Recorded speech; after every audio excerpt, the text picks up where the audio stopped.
шурӯъ аз 19 майи соли ҷорӣ шаҳрванди кишвари Австралия, соҳибкор, варзишгар, муассис ва директори генералии фонди сӯст ё худ ташнагӣ Мина Гулӣ дар Тоҷикистон қарор дорад ва дар тамоми шоҳраҳои аҳамияти байналмилалӣ доштаи кишвари мо марафон ташкил менамояд.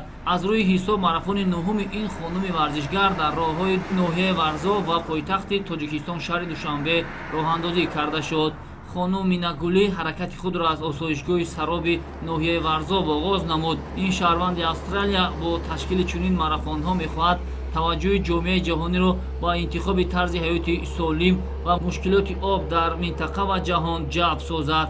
مینا گلی نه تنها ترغیبگر طرز حیات سالم در جهان محسوب می شود، بلکه او یکی از نفرانی است که میخواهد جامعه جهانی نسبت تازگی آب، استفاده ثمرناک آن، تازه و آزاده نگاه داشتن محیط زیست نیز دقت اولین درجه روانه نماید. نهمین ماراتون ورزشگربانوی استرالیایی مسافه 42 کیلومتر را در بر میگرفت که شروع از ساعت 3 صبح تا 9 ادامه نمود. مورد ذکر است که شهروند کشور استرالیا صاحبکار ورزشگر مینا گلی در تمام منطقه های تاجیکستان در مجموع 11 ماراتون انجام میدهد. ضمن صحبت او از مهمان‌نوازی تاجیکان اظهار خوشنودی نمودند، تاکید نمودند که تاجیکستان دارای طبیعت ناتکرار، آب‌های مصفا، کوه‌های سر به فلک کشیده بوده است و این کشور زیبا یکی از مملکت‌های سرگاه آب محسوب می‌شود.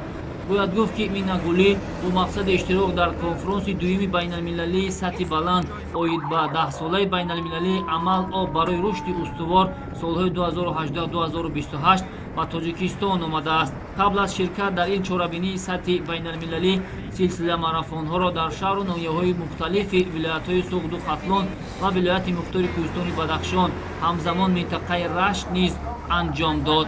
طور خودی مینا گلی اطلاع داد بعد از انجام سفرش به تاجیکستان او عزم دارد که به قطعه افریقا سفر نموده آنجا نیز با تشکیل چنین ماراتون ها تازگی آب، استفاده ثمرناک آن، انتخاب طرز حیات سالم را در بین مردم افریقایی نیز ترغیب سازد.